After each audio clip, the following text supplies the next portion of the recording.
Terve tulemast! Lähme täna koos ühele väga põnevale seiklusele, ühte maailma kõige erilisemasse paika, et lahendada üks päris suur mõistatus. Mõelge nüüd korraks, kui vett pole peaaegu üldse, kuidas siis miski üldse kasvada või elada saab. See ju tundub täiesti võimatu, eks ole?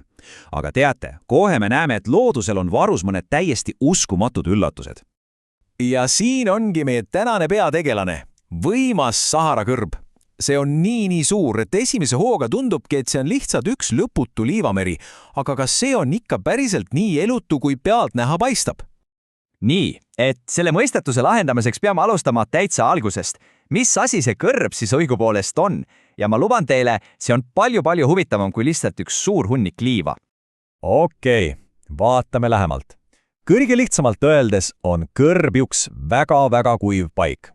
Aga teate, mis on siin võtmesõna? See on kohastunud. See tähendab seda, et sealsed taimed ja loomad on pidanud õppima selgeks igasugused erilisi nippe, et veeta toime tulla. Ja et aru saada, kui suur üks kõrb on, kujutage ette, et Sahara kõrbe sisse mahuks lausa 150 meie Eestimaad.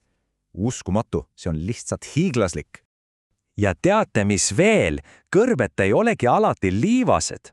Vaadake, siin vasakul on kivikõrb, mis on kunagi ammu tekkinud vanadest mägedest. Ja paremal on hoopis soolakõrb, mis näeb välja nagu üks suur valge soolaväli. Loodus on ikka nii mitmekesine.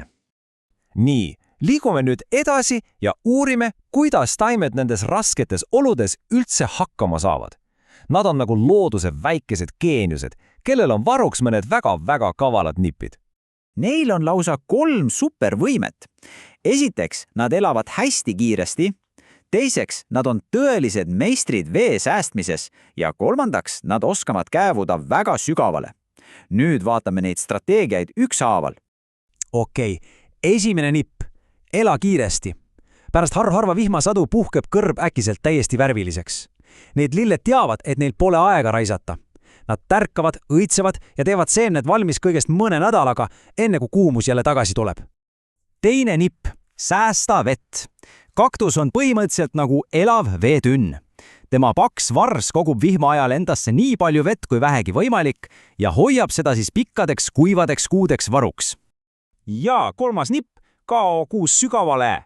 Mõned puud ja pöösad ajavad oma juured sügavale maa alla, sinna, kus on peidus veel niiskust. Nende juured on justkui pikad kõrred, millega sügavusest vett imeda. Aga kuidas on lood loomadega? Kui kõrbes niisama rengi vaadata, siis esialgu ei pruugi üldse kedagi märgata. Kuhu nad kõik on ennast peitnud? Uurime nüüd nende saladuse välja. Selgub, et kogu ellujäämise saladus peitub päeva ja öö vahes. Päeval, kui päike kõrvetab halastamatult, on kõik peidus, aga öösel, kui õhk jahtub, muutub kõrb äkki elavaks ja tegusaks paigaks. Näete, siin on hea näide.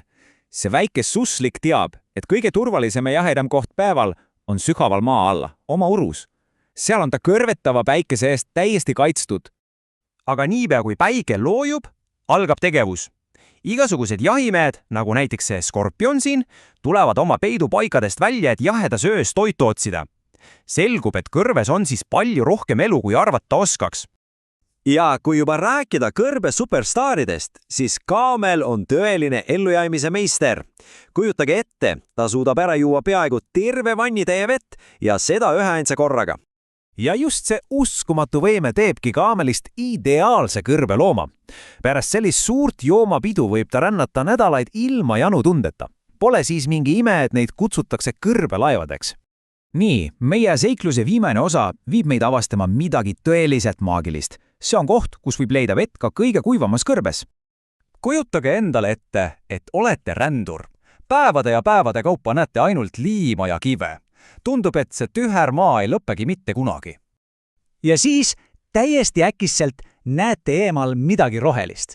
See on oaas, justkui väike paradiis keset kõrbe. See on nii eriline koht, kus maa-alline vesi tuleb pinnale ja annab elu absoluutselt kõigile enda ümber. Oaasid on tegelikult nii tähtsad, et inimesed on nende ümber ehitanud terveid külasid ja linnu. Seal on piisavalt vett, et kasvatada toitu, näiteks neid ülimagusaid taatleid. Oaas on tõepoolest kõrbesüda. Nüüd me siis teame, kõrb ei ole tegelikult üldsegi tühi paik, see on hoopis täis uskumatult nutikaid taime ja loomi, kes kõik on leidnud oma viisid, kuidas siin karmis maailmas ellu jääda. Tuleb lihtsalt teada, kuhu ja millal vaadata. Kõrb on täis saladusi ja üllatusi ja see paneb mõtlema, kui isegi nii karmis kohas on nii palju elu, siis mida kõike põnevat võime veel avastada, kui vaatame maailma enda ümber natuke uudishimulikuma pilguga. Suur aitäh, et olite minuga